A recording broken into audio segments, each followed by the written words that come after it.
സമാധാനം നിനക്കൊടുക. സഹോദരനും സഹോദരിയും ബ്രസീലിൽ നിന്നുള്ള വന്ദനം.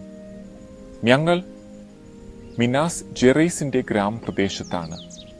നിങ്ങളോടൊപ്പം വീണ്ടും ദൈവത്തിന്റെ വചനം പഠിക്കുന്നത് ഒരു സന്തോഷമാണ്. കഴിഞ്ഞ തവണ നാം രക്ഷയുടെ പടവുകൾ, ദൈവത്തിന്റെ പുത്രനായ യേശുവിനെ സ്വീകരിക്കുക, കൽപ്പനകൾ പാലിക്കുക എന്നിവ കണ്ടു. അവൻ പറയുന്നു, നിങ്ങൾ എല്ലാവരും ക്ഷീണിതരും ഭാരിതരുമായവരെ എൻ്റെ അടുക്കൽ വരുവിൻ, ഞാൻ നിങ്ങളെ വിശ്രമിപ്പിക്കും, വിശ്രമം നൽകും. ജലത്തിന്റെ ഉറവകൾ ബാപ്തിസത്തെ പ്രതിനിധീകരിക്കുന്നു. അതിനെ സ്വീകരിക്കുന്നവനും അതിൽ വിശ്വസിക്കുന്നവനും നശിക്കാതെ നിത്യജീവൻ ലഭിക്കും. അപ്പോൾ അവൻ വെള്ളത്തിൽ മുങ്ങിക്കുളിക്കും. ദൈവം നൽകിയ കൽപ്പനകളിൽ ഒന്നാണ് ശനിയാഴ്ച. ഇന്നുവരെ യഹൂദർ ആ ദിനം ആചരിക്കുന്നു. എന്നാൽ ആ ദിവസം യഹൂദർക്കു മാത്രമല്ല, ലോകത്തിന്റെ സൃഷ്ടിക്കാലം മുതൽ മുഴുവൻ മനുഷ്യർക്കും നൽകിയതാണ്. ആദ്യ ക്രിസ്ത്യാനികളും ആ ശനിയാഴ്ച ആചരിച്ചിരുന്നു. നാം ബൈബിളിലെ ഉപദേശങ്ങളെയും സിദ്ധാന്തങ്ങളെയും കുറിച്ച് ധാരാളം വിവരങ്ങൾ കണ്ടു. ഇന്നും അതിനെക്കുറിച്ച് കാണും. എല്ലാ കാര്യങ്ങളും. എന്നാൽ സൃഷ്ടാവുമായ വ്യക്തിപരമായ ബന്ധം ഇല്ലാതെ വ്യർത്ഥമാകുമെന്ന് അറിയുക. നിങ്ങളുടെ ഹൃദയം പൂർണ്ണമായും പരംപ്രഭുവിന്റെ സ്വാധീനത്തിന് കീഴടങ്ങാത്ത പക്ഷം വളരെ സിദ്ധാന്തങ്ങൾ അറിയുന്നതിന് പ്രയോജനമില്ല. നീ ദൈവത്തോട് നിന്നെ വെളിപ്പെടുത്താൻ അപേക്ഷിച്ചിട്ടുണ്ടോ? സ്വപ്നത്തിൽ ആകാമോ? നിങ്ങൾ ദൈവവുമായി സംസാരിച്ചിട്ടുണ്ടോ? അവനോടൊപ്പം വ്യക്തിപരമായ ബന്ധം ഉണ്ടാക്കിയിട്ടുണ്ടോ? നിങ്ങൾ അവന്റെ വചനം പഠിച്ചോ? ദൈവത്തിന്റെ വചനം ഡൗൺലോഡ് ചെയ്യാൻ ഞാൻ ബൈബിൾ ഈ ലിങ്കിൽ നൽകിയിരിക്കുന്നു. നീ കണ്ടെത്തിയ ഈ പ്രത്യാശയെ മറ്റുള്ളവരോടും പറയുന്നത് വളരെ പ്രധാനമാണ്. യേശു പറഞ്ഞു, എൻ്റെ വാക്കുകളെയും എന്നെയും ലജ്ജിക്കുന്നവനെ ഞാനും അവനെ ലജ്ജിക്കും. എന്നാൽ ഞാൻ ഒരു മുസ്ലിമിനോട് സംസാരിക്കുകയാണോ എന്ന് എനിക്ക് സംശയമുണ്ട്. അദ്ദേഹം കുറച്ചു കാലം മുമ്പ് ക്രിസ്ത്യാനിയായി മാറി. പഠിക്കാനും വളരാനും ആഗ്രഹിക്കുന്നു. ദൈവത്തിന്റെ വചനം പറയുന്നു, ദൈവം എല്ലാ ആളുകളും രക്ഷിക്കപ്പെടുകയും സത്യത്തിന്റെ പൂർണ്ണമായ അറിവിലേക്കെത്തുകയും ചെയ്യണമെന്ന് ആഗ്രഹിക്കുന്നു. കഴിഞ്ഞ വീഡിയോയിൽ ദൈവത്തിന്റെ വചനം ആരും മാറ്റാൻ കഴിയില്ലെന്ന് ഖുർആൻ പറയുന്നതും നാം കണ്ടു. അതുകൊണ്ട് ഞങ്ങൾ ഇവിടെ ബൈബിൾ ഉണ്ട് ലോകത്തിന്റെ സൃഷ്ടിയിൽ നിന്ന് സംസാരിക്കാൻ തുടങ്ങുന്ന. പിന്നീട് പ്രളയത്തെക്കുറിച്ച് സംസാരിക്കുന്നു. അബ്രഹാമിനെ പരാമർശിക്കുന്നു. അവന്റെ കഥ ജനന പുസ്തകത്തിൽ ഉണ്ട്. അത് ബൈബിളിന്റെ ആദ്യ പുസ്തകമാണ്. ബൈബിളിന്റെ ആദ്യത്തെ 5 പുസ്തകങ്ങൾ മോശെ എഴുതിയതാണ്. അബ്രഹാമിന് ശേഷം ഏകദേശം 400 വർഷം കഴിഞ്ഞാണ് മോശെ ജീവിച്ചിരുന്നത്. ഈ ജനപുസ്തകം സൃഷ്ടിയെക്കുറിച്ചും നോഹയും അദ്ദേഹത്തിന്റെ കുടുംബവും ഒഴികെയുള്ള എല്ലാവരെയും ബാധിച്ച മഹാപ്രളയത്തെക്കുറിച്ചും സംസാരിക്കുന്നു. അബ്രഹാമിന്റെ തീർത്ഥാടനങ്ങളും അവന്റെ സന്തതികൾ ഈജിപ്തിലേക്ക് പോയതും പിന്നീട് പുറപ്പെട്ടതും വിവരിക്കുന്നു. ഇത് ബൈബിളിന്റെ 2ാം പുസ്തകമായ പുറപ്പാട് എന്നറിയപ്പെടുന്നു. അവർ പുറപ്പെട്ടപ്പോൾ കർത്താവ് തന്റെ നിയമം കൊടുത്തു. സിനായി മലയിൽ, അറേബ്യയിലെ സിനായി. ഞാൻ പ്രധാന നിയമം, കേന്ദ്രം, മധ്യഭാഗം 10 കൽപ്പനകൾ വയ്ക്കുന്നു. ആദ്യത്തെ 4 കൽപ്പനകൾ ആദ്യ തകതിയിൽ ദൈവത്തോടുള്ള നമ്മുടെ കടമയെ കാണിക്കുന്നു. അവസാനത്തെ 6 കൽപ്പനകൾ നമ്മുടെ സഹോദരങ്ങളോടുള്ള കടമയെ കാണിക്കുന്നു. ഇതാണ് നാം ദൈവത്തോടുള്ള നമ്മുടെ സ്നേഹം പ്രകടിപ്പിക്കുന്ന വിധം. ദൈവത്തോടുള്ള സ്നേഹത്തിനായി ഒരു തകിടും മറ്റുള്ളവരോടുള്ള സ്നേഹത്തിനായി മറ്റൊരു തകിടും. ഇത് ദൈവത്തിന്റെ വിശുദ്ധ നിയമമാണ്. സാലമോൻ പറഞ്ഞു, എല്ലാത്തിൻ്റെയും സംഗ്രഹം ഇതാണ്: ദൈവത്തെ ഭയപ്പെടുക, അവന്റെ കൽപ്പനകൾ പാലിക്കുക. ദിനം പ്രതി നിയമങ്ങളും ആരോഗ്യ നിയമങ്ങളും നൽകിയിരുന്നു. അതിൽ പന്നിയിറച്ചി കഴിക്കരുത്, മദ്യപിക്കരുത് എന്നിവയും ഉൾപ്പെടുന്നു. എന്നാൽ ഈജിപ്തിൽ നിന്ന് പുറപ്പെട്ട ഏകദേശം 20 ലക്ഷം ആളുകളിൽ കുറച്ചു പേർ മാത്രമാണ് വിശ്വസ്തരായി നിലനിന്നത്. പോയവരെ 20 വയസ്സിന് മുകളിലുള്ളവരെ 2 പേർ മാത്രമാണ് പ്രവേശിച്ചത്. അവർ അവരുടെ നാട്ടിൽ ആയിരിക്കുമ്പോൾ ദൈവത്തോട് വിശ്വസ്തരായിരുന്നാൽ ദൈവം വിജയങ്ങൾ നൽകി. പക്ഷേ അവർ ദൈവത്തെ മറന്നപ്പോൾ പീഡനവും പ്രശ്നങ്ങളും ഉണ്ടായിരുന്നു. ന്യായാധിപന്മാരുടെ പുസ്തകം ഇതിനെക്കുറിച്ച് സംസാരിക്കുന്നു. തുടർന്ന് ശമൂവേലിന്റെ പുസ്തകങ്ങൾ. ശമൂവേൽ ഒരു ന്യായാധിപൻ ആയിരുന്നു. അവൻ ഒരു പ്രവാചകനും ആയിരുന്നു. മറ്റു രാജ്യങ്ങളെപ്പോലെ അവർക്കും ഒരു രാജാവിനെ വേണമെന്നുണ്ടായിരുന്നു. ഇത് ദൈവത്തെ വളരെ ദുഃഖിപ്പിച്ചു. ശമൂവേലിനെയും രാജ്യം നല്ല തുടക്കമുണ്ടാക്കി. പക്ഷേ ലോകത്തോട് ഇണങ്ങിക്കൊണ്ട് ദൈവത്തിന്റെ ആദർശത്തിൽ നിന്ന് അകന്നു. രാജാക്കന്മാരുടെ പുസ്തകത്തിൽ നാം ഇത് കാണുന്നു. ആദ്യത്തെ രാജാവായ ശൗൽ, രണ്ടാം രാജാവായ ദാവീദ് ദൈവത്തിന്റെ ഹൃദയത്തിന് അനുസരിച്ചുള്ള രാജാവായിരുന്നു. സൊലോമോനും ആദ്യം നല്ലവനായിരുന്നു, പക്ഷേ പിന്നീട് പല സ്ത്രീകളെ കൊണ്ട് അഴിമാനത്തിലായി. ദൈവം പുരുഷന്മാർക്ക് ഒന്നിലധികം സ്ത്രീകളെ സ്വീകരിക്കാൻ അനുവദിച്ചു. കാരണം യുദ്ധങ്ങളാൽ വിധവകൾ വർദ്ധിക്കുകയും പോഷണം ലഭിക്കാതിരിക്കുകയും ചെയ്തു. ആദ്യത്തെ മുതൽ ദൈവത്തിന്റെ ആശയം ഓരോരുത്തർക്കും ഒരു സ്ത്രീയായിരുന്നു. യേശുവും ഇതുതന്നെയാണ് പഠിപ്പിച്ചത്. ദാവീദ് പല സങ്കീർത്തനങ്ങളും എഴുതിയിട്ടുണ്ട്. ദാവീദിന്റെ മകൻ സാലോമോൻ എഴുതിയ സങ്കീർത്തനങ്ങളുടെ പുസ്തകവും നമുക്കുണ്ട്. പ്രബോധകന്റെ പുസ്തകവും. സലോമോൻ തന്റെ വലിയ പാപത്തിൽ നിന്ന് മാനസാന്തരപ്പെട്ട ശേഷം എഴുതിയതാണ് പ്രസംഗി. അതിനുശേഷം പ്രവാചകരുടെ പുസ്തകങ്ങളുടെ ശേഖരം വരുന്നു. ജനങ്ങൾ കൂടുതൽ കൂടുതൽ ദുഷിച്ചു പോവുകയായിരുന്നു. അവർക്ക് മുന്നറിയിപ്പുകൾ ആവശ്യമുണ്ടായിരുന്നു. പക്ഷേ അവർ അത് സ്വീകരിച്ചില്ല. ഈ മുന്നറിയിപ്പുകളും പ്രവാചകന്മാരുടെ പരിഹാസവും ദൈവത്തിന്റെ തിരുത്തലിനെ നിരസിച്ചു. അവസാനമായി ഒരു വലിയ ശിക്ഷ വന്നു. അവരെ അവരുടെ പ്രദേശത്ത് നിന്ന് പുറത്താക്കി. അപ്പോൾ ദൈവത്തിന്റെ ജനങ്ങൾ നല്ല രീതിയിൽ ആരംഭിക്കുന്നുവെന്ന്. പക്ഷേ പതിനാണ്ടുകളും നൂറ്റാണ്ടുകളും കടന്നു പോകുമ്പോൾ അവർ ക്രമേണ അഴുക്കിലാകുന്നതായി ഈ ഗതിയെ ശ്രദ്ധിക്കുക. പ്രവാചകന്മാരിൽ ഒരാൾ ദാനിയേൽ ആയിരുന്നു. അദ്ദേഹം മെസ്സിയുടെ വരവ്, എപ്പോഴാണ് വരിക, എങ്ങനെ വരിക എന്നിവ പ്രവചിച്ചു. മറ്റു പ്രവാചകന്മാരെ പോലെ യെശയ്യാവും. എനിക്ക് യെശയ്യാ പ്രവാചകൻ വളരെ ഇഷ്ടമാണ്. ഏകദേശം 500 വർഷങ്ങൾക്ക് ശേഷം ദൈവത്തിന്റെ മകൻ യേശു വന്നു. അവൻ ഈ ഭൂമിയിൽ ജനിക്കുന്നതിന് മുമ്പ് പിതാവിനോടൊപ്പം ജീവിച്ചിരുന്നു. അവൻ ലോകത്തിന്റെ സൃഷ്ടി നിർവഹിച്ചു. കഴിഞ്ഞ തവണ നാം യോഹന്നാനെ ആദിയിൽ കണ്ടു. വചനം ആയിരുന്നു. എല്ലാം അവൻ മുഖാന്തരം ഉണ്ടായി. യേശു ഈ ഭൂമിയിൽ ഒരു കന്യകയിൽ നിന്ന് ജനിച്ചു. അത് ഒരു അത്ഭുതജനകമായിരുന്നു. യേശു ഈ ലോകത്ത് ജനിച്ചപ്പോൾ അവനെ മനുഷ്യപുത്രൻ എന്നും വിളിച്ചിരുന്നു. യേശു നമ്മളെപ്പോലെ പൂർണ്ണമായും മനുഷ്യനായിരുന്നു. അതായത് പാപം ചെയ്യാൻ മാംസം അവനെ വിളിച്ചു. പക്ഷേ അവൻ അതിനെ പ്രതിരോധിച്ചു, ജയിച്ചു. അതായത് നമ്മളെപ്പോലെ അവനും പ്രലോഭനങ്ങൾ നേരിട്ടു. എല്ലാറ്റിലും അവൻ പ്രലോഭിതനായി, പക്ഷേ പാപം ചെയ്യാതെ. ചില ക്രിസ്ത്യാനികൾ യേശു മനുഷ്യരിൽ നിന്ന് മുകളിലായിരുന്നുവെന്ന് ഒരു തെറ്റായ പഠനം പഠിപ്പിക്കുന്നു. യേശുവിന്റെ സ്വന്തം അമ്മ പാപത്തിന്റെ മായച്ചില്ലാതെ ഗർഭം ധരിച്ചിരിക്കും എന്നതാണ് ഇത്. ബൈബിൾ പറയുന്നതിന് വിരുദ്ധമാണ്. എല്ലാവരും പാപം ചെയ്തു. ദൈവത്തിന്റെ മഹത്വം നഷ്ടപ്പെട്ടു. റോമാക്കാരിൽ പറയുന്നുണ്ട്, യേശു മനുഷ്യരായുള്ള യഥാർത്ഥ പരീക്ഷണങ്ങൾ അനുഭവിച്ചു.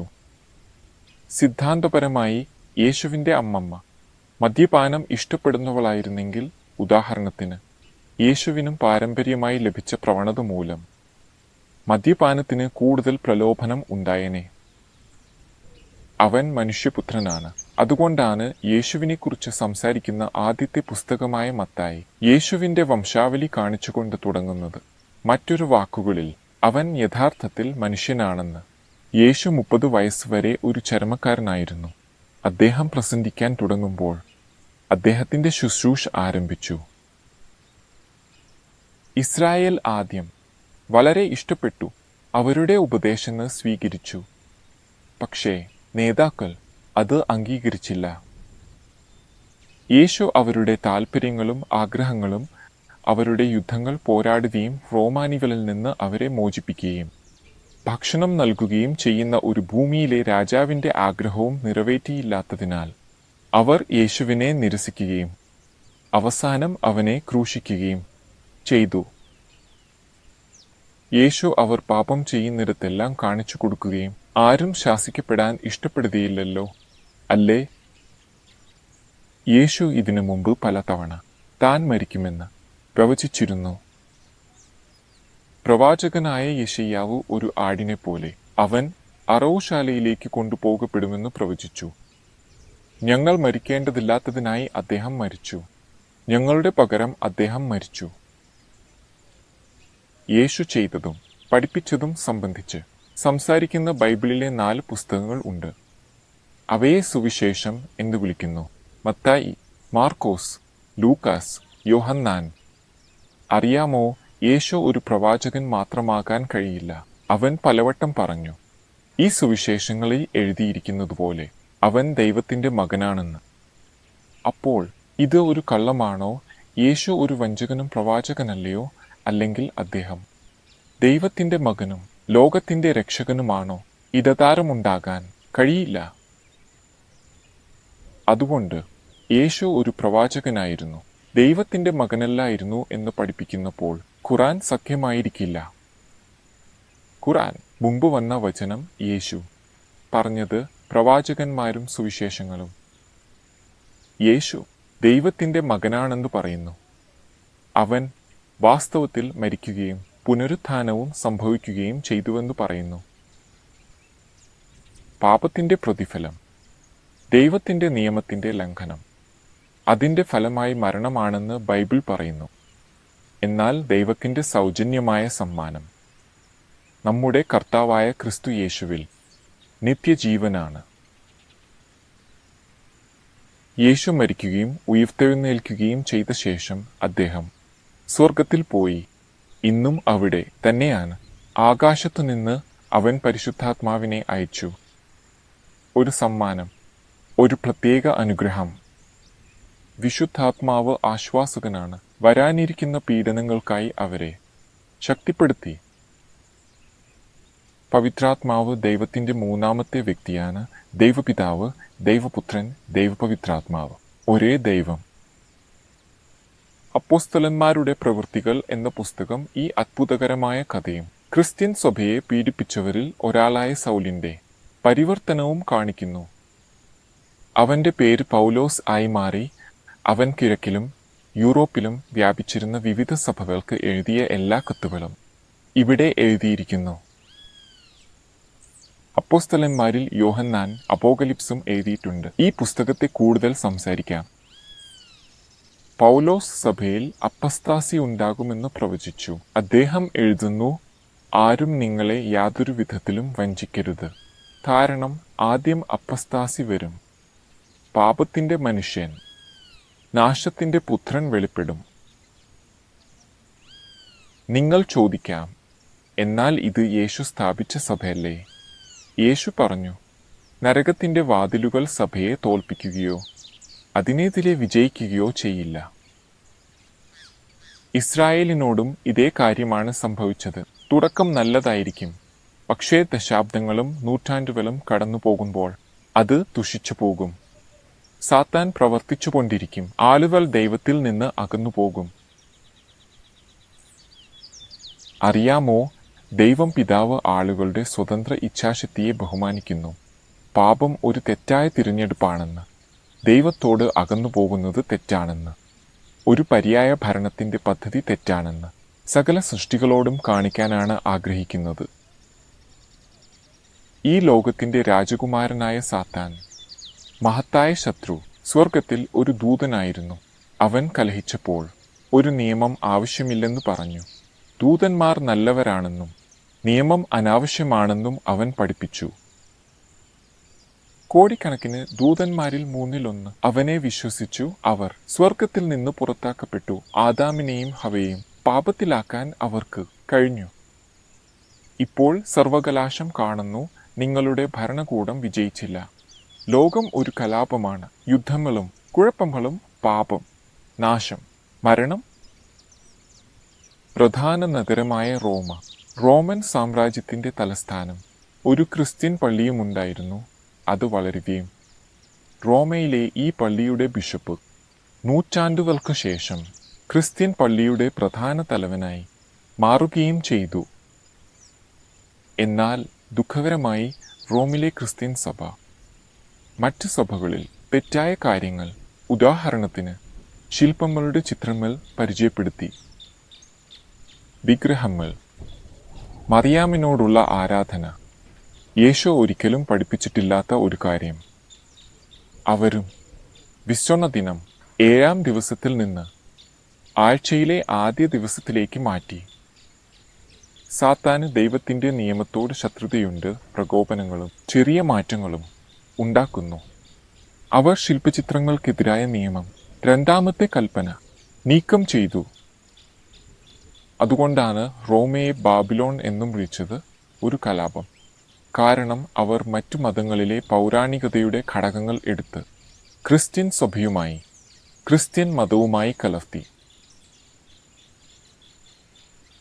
അറിയാമോ, സാത്താൻ ദൈവത്തിൽ നിന്ന് ആളുകളുടെ ശ്രദ്ധയും ആദരവും മറ്റെന്തിനേക്കാളും ഒരു വ്യക്തിയുടെ ചിത്രം, ഒരു മൃഗത്തിൻ്റെ ചിത്രം അല്ലെങ്കിൽ ഒരു വസ്തുവിൻ്റെ ചിത്രത്തിലേക്കോ മാറ്റാൻ കഴിയുമെങ്കിൽ ആ വസ്തുവിനെ നോക്കി ആരാധിക്കുകയും ചുറ്റി നടക്കുകയും ആദരവും കാണിക്കുകയും ചെയ്യുന്നത് വിഗ്രഹാരാധനയാണ്.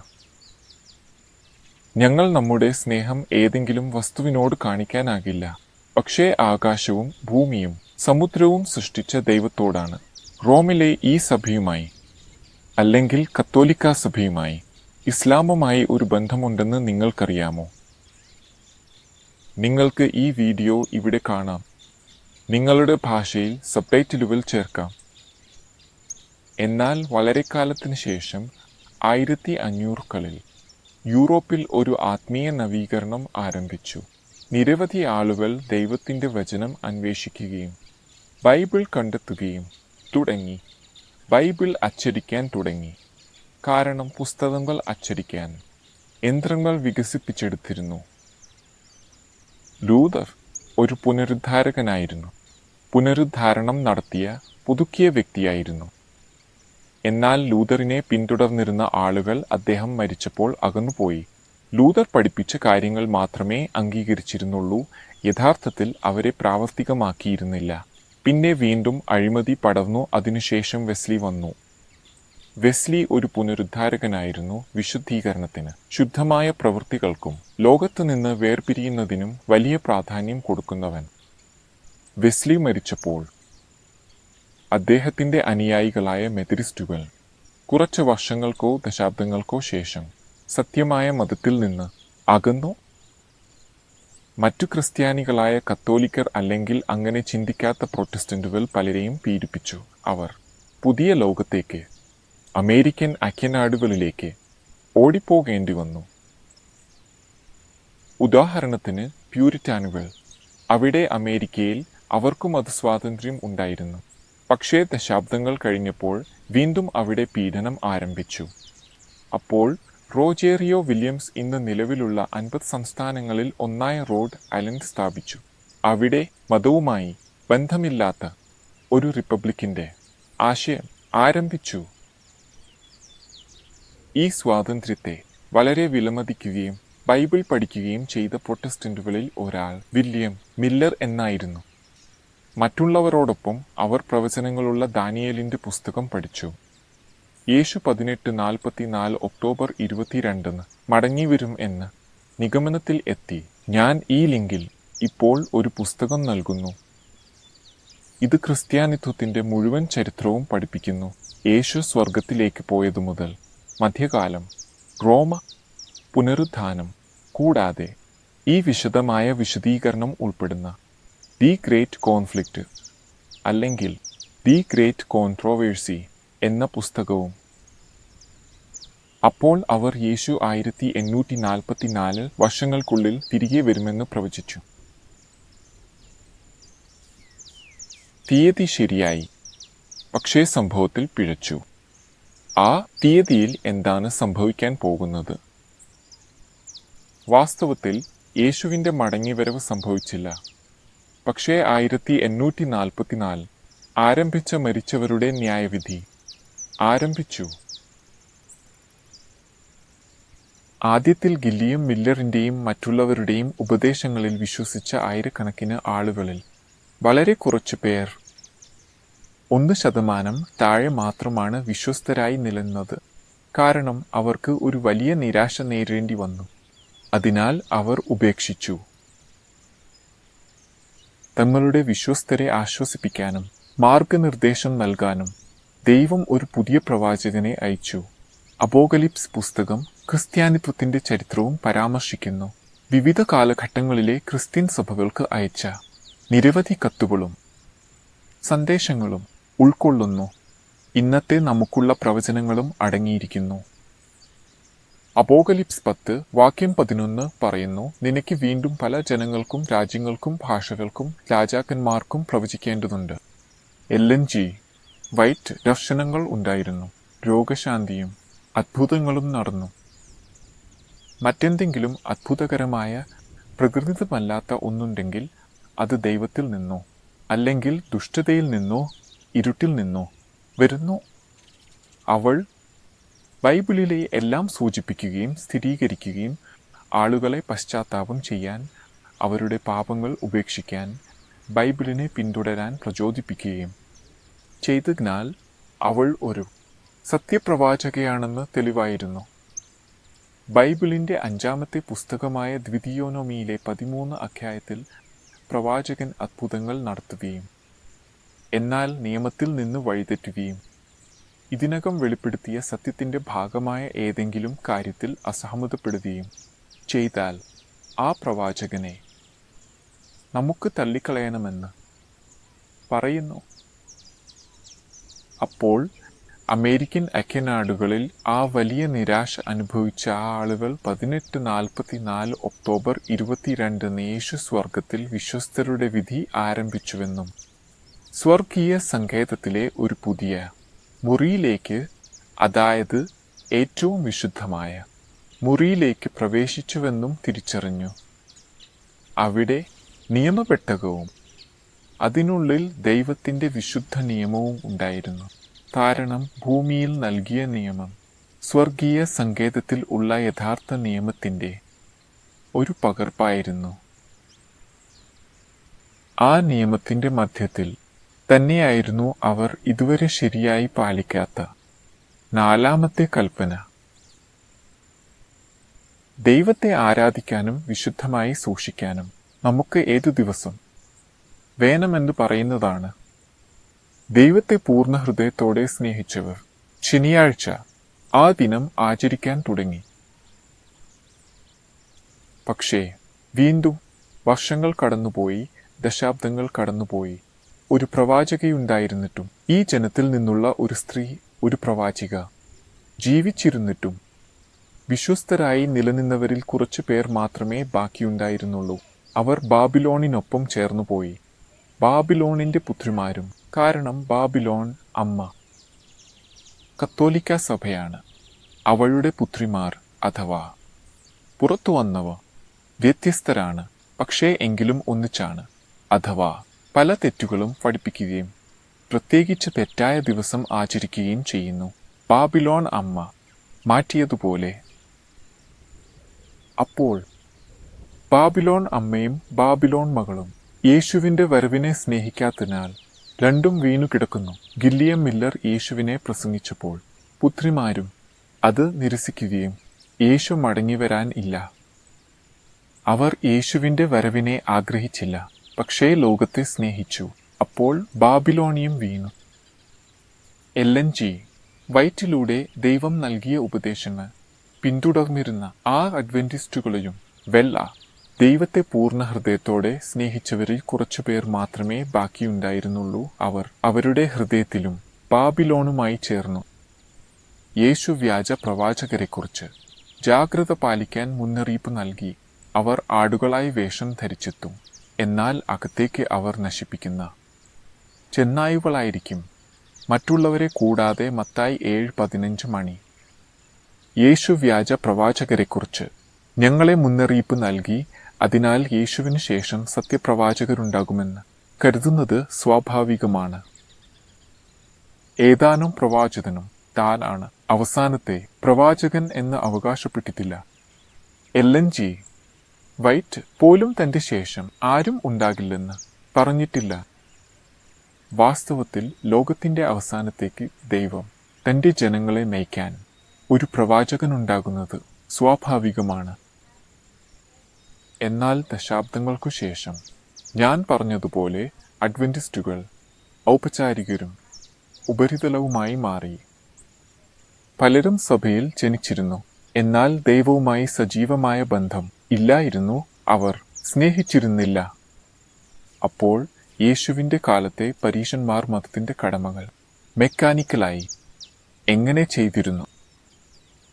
ദൈവം പലപ്പോഴും ആളുകളെ ഉണർവിന് പ്രേരിപ്പിക്കുകയും അവരുടെ പാപങ്ങൾ സമ്മതിച്ച് ദൈവത്തെ അന്വേഷിക്കാൻ പ്രോത്സാഹിപ്പിക്കുകയും ചെയ്തു. പക്ഷേ നേതൃത്വവും അഡ്വന്റിസ്റ്റ് സഭയുടെ നേതാക്കളും അതിനെ നിരുത്സാഹപ്പെടുത്തുകയും അടിച്ചമർത്തുകയും ചെയ്തു. അഡ്വന്റിസ്റ്റ് സഭയിലും LNG വൈറ്റ് ഒരു ഘട്ടത്തിൽ ദൈവത്തോടുള്ള ആത്മാവിന്റെ ക്രമത്തിൽ ഒരുപതിൽ ഒരാൾ മാത്രമാണുള്ളതെന്ന് പറഞ്ഞു. പക്ഷേ ഇത് ദൈവത്തിന്റെ ജനത്തിന്റെ നൂറ്റാണ്ടുകളിലും ആയിരങ്ങളിലുമുള്ള പതിവ് തന്നെയാണ്. ദുരഭാഗ്യവശാൽ ഇത് എപ്പോഴും ഇങ്ങനെയായിരുന്നു. അതിനാൽ അഡ്വന്റിസ്റ്റുകൾക്കും ലോകത്തിന്റെ ഉന്നത വിദ്യാഭ്യാസ രീതിയും ലോകത്തിന്റെ ആനുകൂല്യങ്ങളും അംഗീകാരവും ലഭിക്കണമെന്നുണ്ടായിരുന്നു.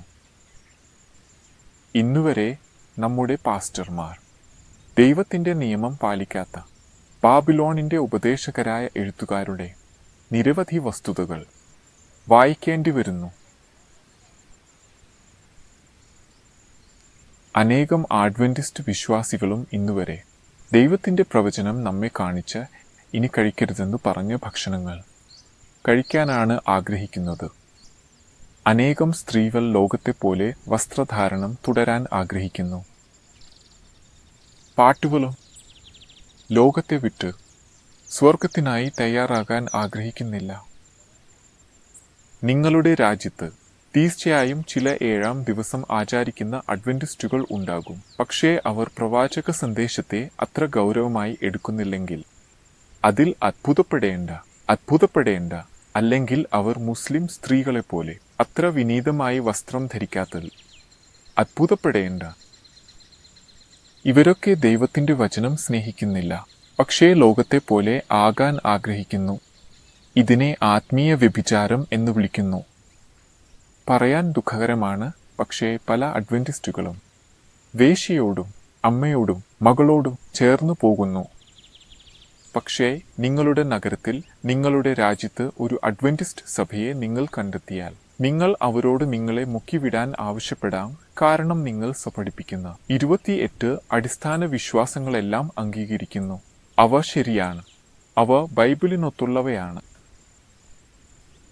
അപ്പോൾ അവർ നിന്നെ മുക്കുക, ബാപ്തിസ്മം ചെയ്യാൻ പറയുക.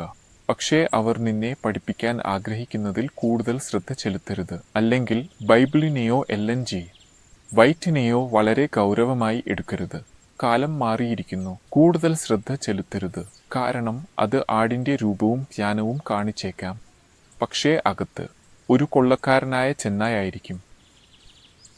നിങ്ങൾ ദൈവത്തെ മുഴുവൻ ഹൃദയത്തോടും ആത്മാവിനോടും ബുദ്ധിയോടും സ്നേഹിക്കുന്ന ഒരു വിശ്വസ്തനായ ഒരു അല്ലെങ്കിൽ മറ്റൊരു അഡ്വന്റിസ്റ്റിനെ കണ്ടെത്താൻ സാധ്യതയുണ്ട്. വ്യത്യാസം അറിയാൻ എളുപ്പമാണ്. അവൻ ബൈബിളിലും ദൈവത്തിന്റെ പ്രവചനത്തിലും എഴുതിയിരിക്കുന്നതിനെ സ്ഥിരമായി സൂചിപ്പിക്കാത്ത പക്ഷം അവനിൽ വെളിച്ചമില്ല, പ്രകാശമില്ല, സത്യമില്ല. പിന്തുടരരുത്. ദൈവത്തിന്റെ വചനം എന്താണ് പറയുന്നതെന്ന് ഒരാൾ എപ്പോഴും അന്വേഷിക്കണം. നാം ദൈവത്തിന്റെ പ്രചോദിത വചനം പറയുന്നത് പോലെ തന്നെ പിന്തുടരുക.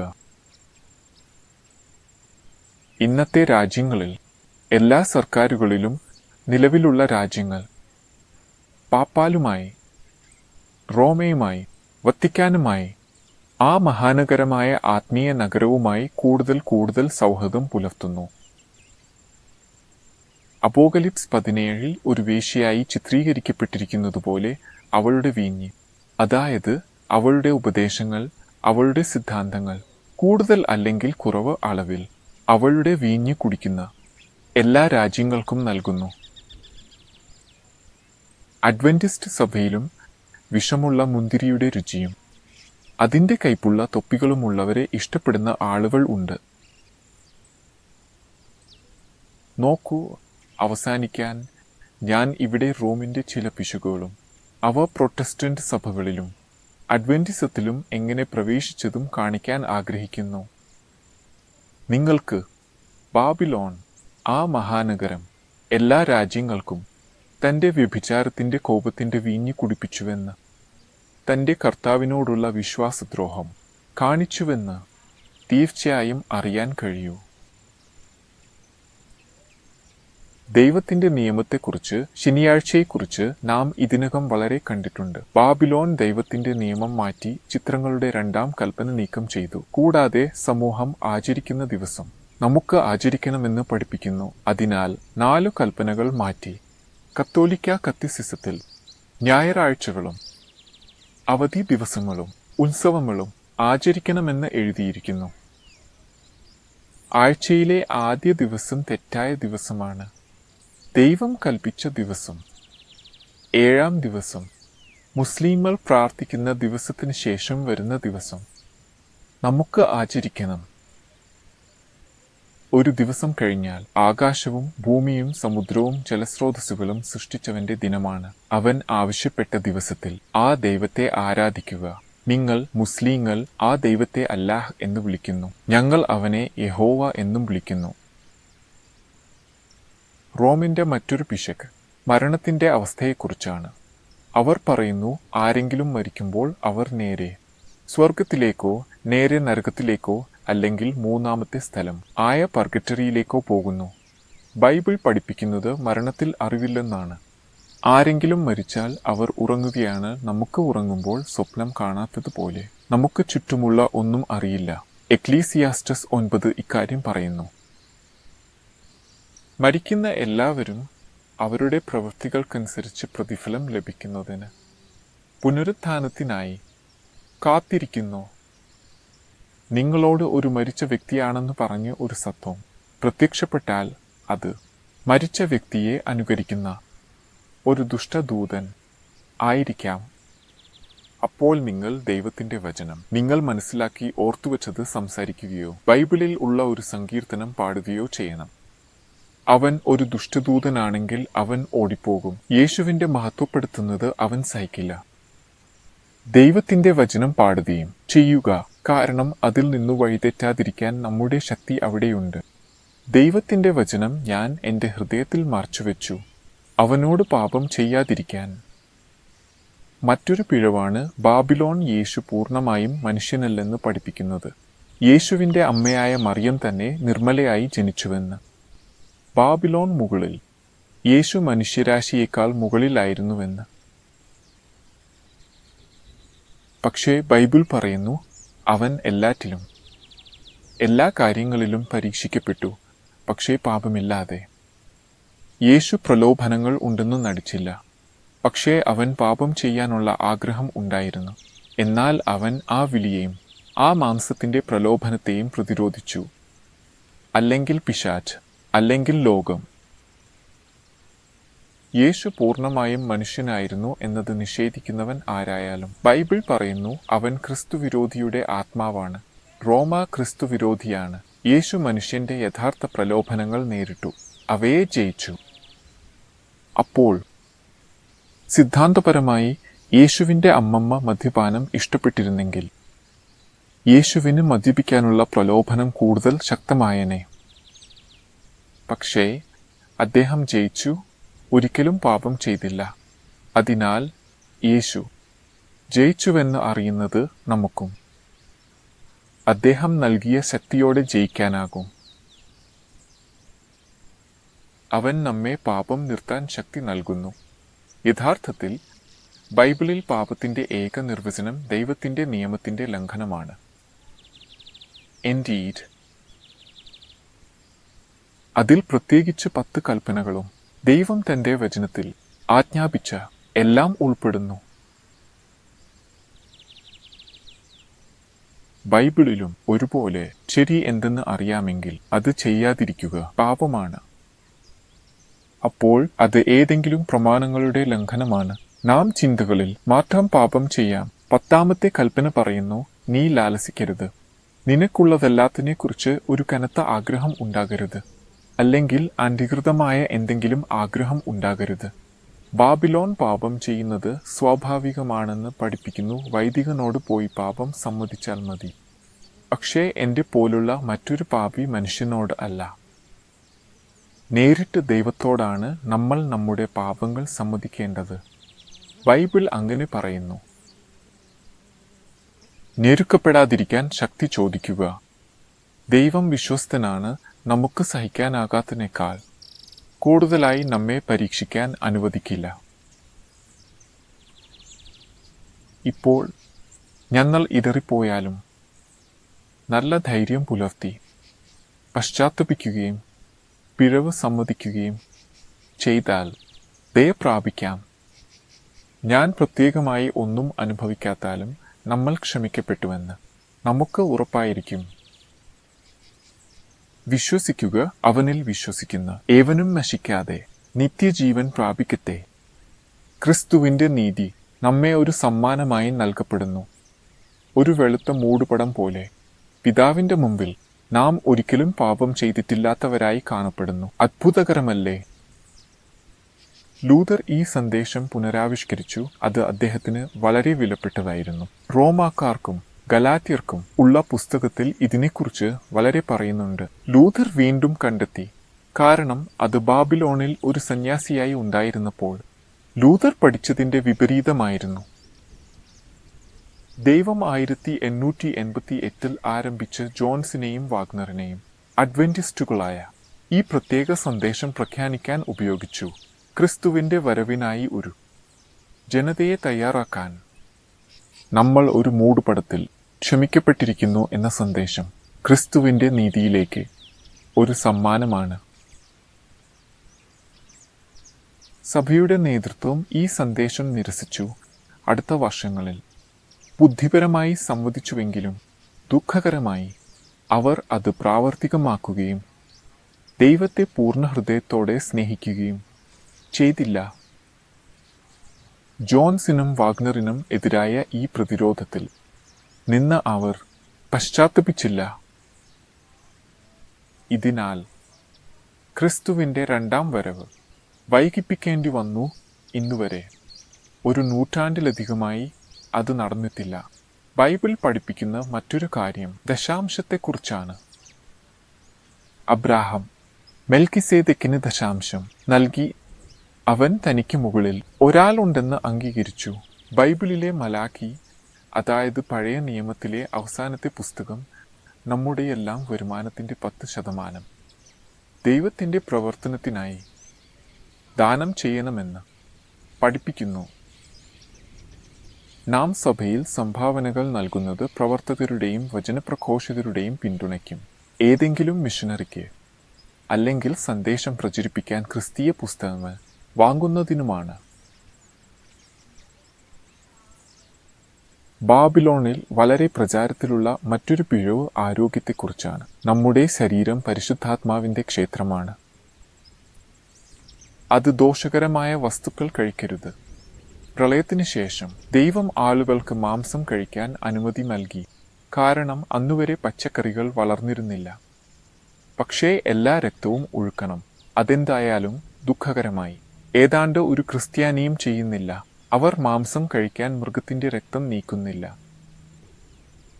മിക്ക ക്രിസ്ത്യാനികളും അഡ്വന്റിസ്റ്റുകളും രക്തം ചേർന്ന മാംസം കഴിക്കുന്നു. ഇത് പാപമാണ്. ലേവ്യ പുസ്തകം 7-ലും മറ്റ് സ്ഥലങ്ങളിലും എന്നാൽ പ്രളയത്തിന് മുമ്പ് ദൈവത്തിന്റെ മക്കൾ മാംസം കഴിക്കാറില്ലായിരുന്നു. മരിച്ച മൃഗങ്ങളെ കഴിക്കാറില്ലായിരുന്നു. ഞങ്ങൾ ജനനത്തിൽ വിവരിച്ചിരിക്കുന്ന അടിയൽ പദ്ധതിയെ പിന്തുടരാൻ ആഗ്രഹിക്കുന്നു. അതിനാൽ ഞങ്ങൾ പച്ചക്കറികൾ കഴിക്കുന്നു. ഞങ്ങൾ ചീസ് കഴിക്കാറില്ല. അത് പാളിച്ചയുള്ള പാലിന്റെ പ്ലാസ്റ്റിക് പോലെയാണ്. എന്തായാലും 1 ഗ്രാം ചീസ് പോലും നമ്മുടെ വയറ്റിൽ പ്രവേശിക്കരുത്.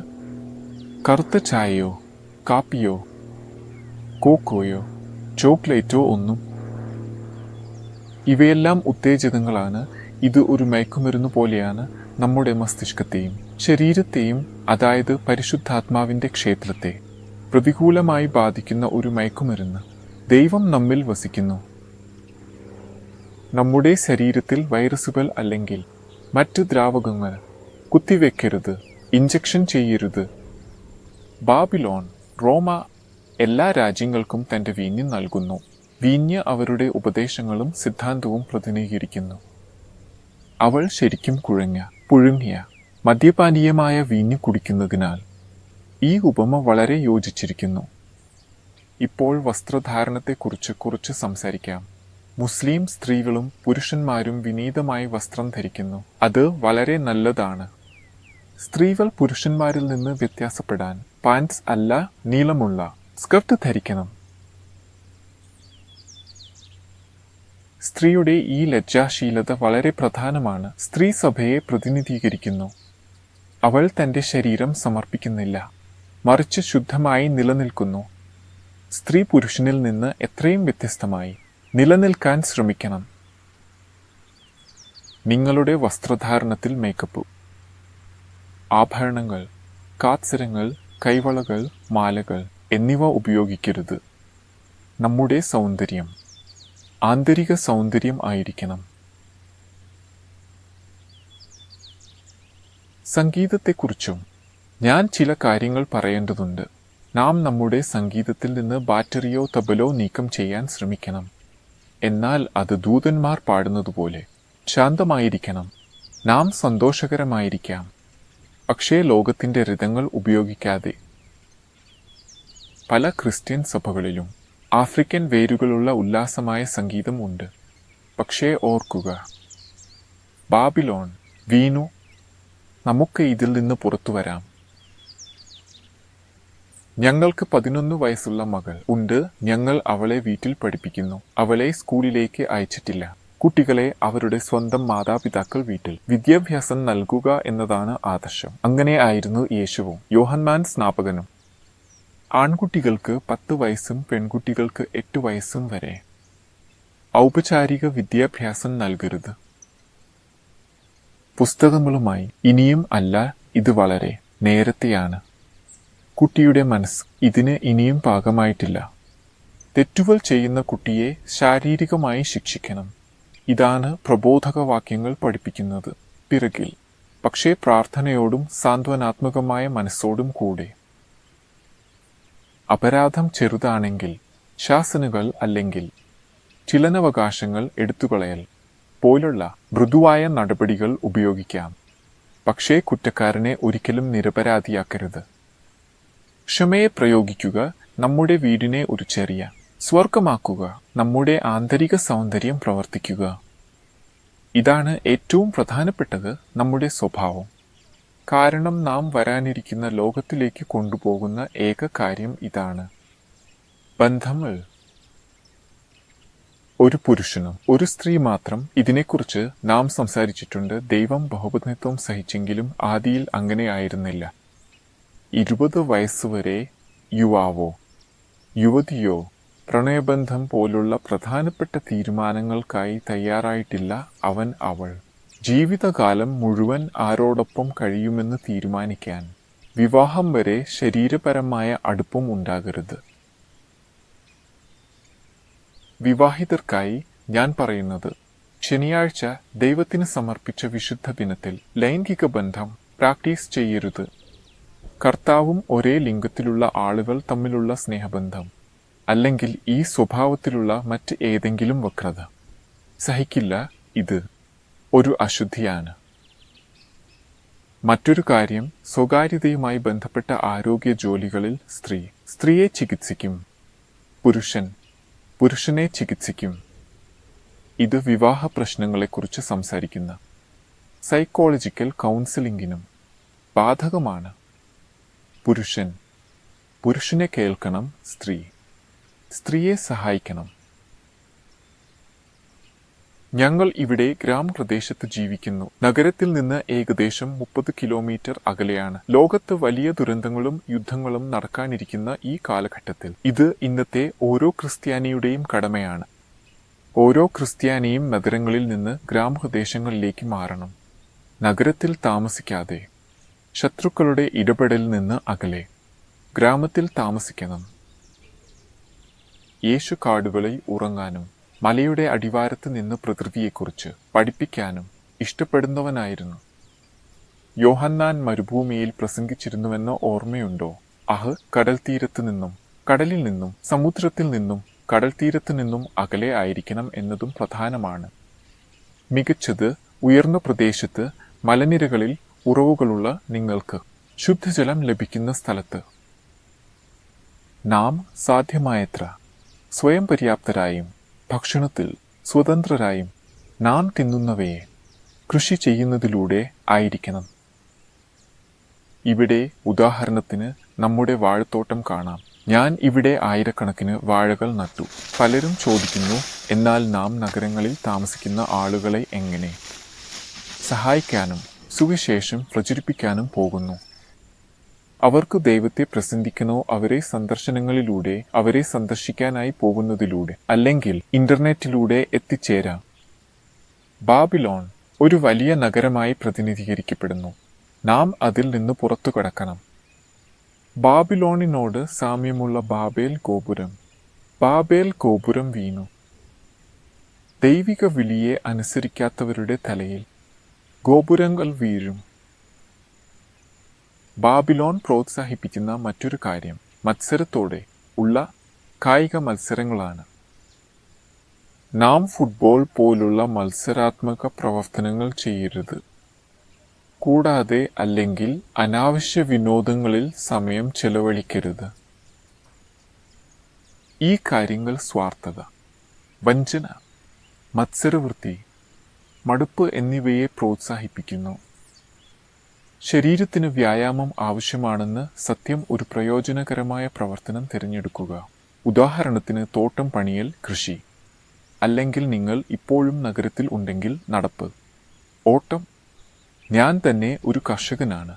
ദിവസാവസാനത്തിൽ ഞാൻ വളരെ ക്ഷീണിതനാകുന്നു. ഞാൻ പിന്നെ ശരീരം നീട്ടുകയും നല്ല ഉറക്കം ലഭിക്കുകയും ചെയ്യുന്നു. ദിവസത്തിൽ 8 മണിക്കൂർ അല്ലെങ്കിൽ കുട്ടികളായാൽ അതിലും കൂടുതൽ ഉറങ്ങുന്നത്, ധാരാളം വെള്ളം കുടിക്കുന്നത്, സൂര്യപ്രകാശം, പ്രകൃതി എന്നിവ സ്വീകരിക്കുന്നത് പ്രധാനമാണ്. നാം ഏത് തരത്തിലുള്ള നാടകീയത, സിനിമകൾ, നാടകാവതരണം എന്നിവയും അത് തത്സമയമോ ചിത്രീകരിച്ചതോ ആയാലും നിരസിക്കണം. സിനിമകൾ കാണരുത്, അവ ശുദ്ധമാണ്. ബൈബിൾ പറയുന്നത് സത്യമായതും ശുദ്ധമായതും എല്ലാം അതിൽ ചിന്തിക്കുക. മറ്റൊരു കാര്യം, തിരഞ്ഞെടുപ്പുകൾ. ജനാധിപത്യം ഇന്നത്തെ കാലത്ത് അറിയാമല്ലോ. രാഷ്ട്രീയ പ്രശ്നങ്ങൾ നമ്മൾക്കിടയിൽ അടക്കം ചെയ്യണം. വലതുപക്ഷം എതിരായ ഇടതുപക്ഷം, ഇതെല്ലാം നമ്മൾ വിട്ടേക്കണം. ലോകീയർ ഇങ്ങനെ ചിന്തിക്കുന്നു. നമ്മുടെ പൗരത്വം ഇവിടെ അല്ല. നമുക്ക് ആരെയെങ്കിലും തിരഞ്ഞെടുക്കാൻ വിളിക്കപ്പെട്ടാൽ നാം വെളുത്തോ അല്ലെങ്കിൽ അസാധുവായ വോട്ടുകൾ രേഖപ്പെടുത്തണം. അല്ലെങ്കിൽ നാം തിരഞ്ഞെടുക്കുന്ന ആ വ്യക്തിക്ക് ധരിക്കാൻ ഒരു പവർ ഓഫ് അറ്റോർണി, ഒരു അനുമതി നൽകുകയാണ്. നമ്മൾ അവരുടെ പ്രവർത്തനങ്ങളിലും ശിക്ഷകളിലും അവരുടെ കുറ്റത്തിലും പങ്കാളികളാകും. ബാബിലോൺ സ്ത്രീകൾക്ക് പുരുഷന്മാർ ഇല്ലാത്തിടത്ത് ചില പദവികൾ വഹിക്കാമെന്ന് പഠിപ്പിക്കുന്നു. പക്ഷേ ഇത് ബൈബിളിൽ പറയുന്നില്ല. ദൈവം അത്ഭുതകരമായ രീതിയിൽ ആ ദാനം നൽകുമ്പോൾ മാത്രമേ പ്രവാചകയായിരിക്കാവൂ. ബാബിലോൺ ലിംഗങ്ങൾക്കിടയിൽ ആശയക്കുഴപ്പം സൃഷ്ടിക്കാനും സ്ത്രീ സാധികത പ്രോത്സാഹിപ്പിക്കാനും ആഗ്രഹിക്കുന്നു. മറ്റൊരു കാര്യം, ബൈബിൾ പറയുന്നു പുരുഷനെയും സ്ത്രീയെയും വ്യത്യാസപ്പെടുത്താൻ. പുരുഷൻ തൻ്റെ താടിയെ മുറിക്കരുത്, സ്ത്രീകളുടെ കവിളുകളെപ്പോലെ കാണപ്പെടാൻ താടിയെ വടിക്കരുത്. അത് തെറ്റാണ്. ലേവ്യ പുസ്തകത്തിൽ 19 പറയുന്നു, നിന്റെ താടിയുടെ കോണുകൾ നശിപ്പിക്കരുത്. ദൈവം നമ്മുടെ ശരീരം എങ്ങനെയുണ്ടോ അതുപോലെ തന്നെ പൂർണ്ണമായി സൃഷ്ടിച്ചു. നാം തീർച്ചയായും അതിനെ ശുചിത്വപരവും മനോഹരവുമായ രീതിയിൽ നിലനിർത്താൻ മുറിക്കുകയും വെട്ടുകയും ചെയ്യാം. ആദ്യത്തിൽ ഞാൻ ദൈവം ആളുകൾ സത്യത്തിന്റെ പൂർണ്ണമായ അറിവിലേക്ക് എത്തണമെന്ന് ആഗ്രഹിക്കുന്നതായി പറയുന്ന ബൈബിൾ വാക്യം പരാമർശിച്ചതായി ഓർക്കുക. ഇതെല്ലാം ദൈവം നമ്മോട് പറഞ്ഞു, നമ്മുടെ നന്മയ്ക്കായി, നമ്മൾ സന്തോഷത്തോടെ ജീവിക്കാനായി. ദൈവം തന്റെ വചനം നടപ്പാക്കാൻ നമ്മെ ശക്തിപ്പെടുത്തും. പ്രാർത്ഥനയിൽ അവൻ്റെ അടുക്കൽ പോകുക. അവൻ നിന്നെ വചന പഠനത്തിൽ നയിക്കാനും സത്യത്തെ പ്രാവർത്തികമാക്കാൻ ശക്തി നൽകാനും കൂടുതൽ സ്ഥിരീകരണം നൽകാൻ അപേക്ഷിക്കുക. ദൈവം പ്രവർത്തിക്കാൻ ആഗ്രഹിക്കുന്നു, വീശാൻ ആഗ്രഹിക്കുന്നു. നാം സഹകരിക്കണം, പടവിൻ്റെ പായൽ നീട്ടണം. ദൈവം നമ്മുടെ പടവിനെ മുന്നോട്ട് കൊണ്ടുപോകാൻ അനുവദിക്കണം. നമുക്ക് നമ്മുടെ സ്വന്തം ശക്തികളാൽ ഒരു വള്ളം ഉപയോഗിച്ച് സമുദ്രം കടക്കാൻ ശ്രമിക്കേണ്ട. അതിൽ നിന്ന് പിന്മാറുക. ദൈവം നിങ്ങളുടെ ഉള്ളിൽ തൻ്റെ ഇഷ്ടം ചെയ്യാനുള്ള ആഗ്രഹവും അതിനായി പ്രവർത്തിക്കാനുള്ള ശേഷിയും പ്രവർത്തിക്കട്ടെ. ക്രിസ്തു പറയുന്നു, മരണം വരെ വിശ്വസ്തനായിരിക്കുക, ഞാൻ നിനക്ക് ജീവന്റെ കിരീടം തരാം. ബാബിലോൺ വീണു. നാം സ്വർഗീയ പൗരത്വത്തിലേക്ക് മുന്നേറുക. ഈ പരമ്പരയിലെ അടുത്തതും അവസാനത്തുമായ വീഡിയോയിൽ ഈ ലോകത്തിലെ അന്തിമ സംഘർഷത്തിൽ എങ്ങനെ ജയിക്കാമെന്ന്, മൃഗത്തെ എങ്ങനെ ജയിക്കാമെന്ന്, പ്രവചനങ്ങൾ എന്താണെന്ന്, ലോകത്തിന്റെ അവസാനം എന്താണ് പറയുന്നത്, നമ്മുടെ മുന്നിലുള്ളത് എന്താണെന്ന് നാം കാണും. മൃഗത്തെയും പ്രത്യന്തിക്രിസ്തുവിനെയും എങ്ങനെ തോൽപ്പിക്കാം, നമ്മുടെ നെറ്റിയിൽ രക്ഷയുടെ അടയാളം എങ്ങനെ സ്വീകരിക്കാം. ഒരു അടയാളം മാത്രമേ ദൂതന്മാർ കാണുന്നുള്ളൂ, ജീവൻ ഉള്ള ദൈവത്തിന്റെ മുദ്ര. യഹോവ നിന്നെ അനുഗ്രഹിക്കുകയും നിന്നെ കാക്കുകയും ചെയ്യട്ടെ. യഹോവ തന്റെ മുഖം നിന്റെ മേൽ പ്രകാശിപ്പിക്കുകയും നിന്നോട് കരുണ കാണിക്കുകയും ചെയ്യട്ടെ. യഹോവ നിന്റെ മേൽ തന്റെ മുഖം ഉയർത്തുകയും നിന്നെ സമാധാനം നൽകുകയും ചെയ്യട്ടെ. ഈ പേജിൽ പ്രവേശിച്ച് ശ്രദ്ധയോടെ വായിക്കുക. ദൈവത്തിന്റെ വചനം സ്വയം പഠിക്കുക. കാരണം ഈ വിശുദ്ധ ലേഖനങ്ങൾ നിന്നെ രക്ഷയ്ക്കായി ജ്ഞാനവാനാക്കും.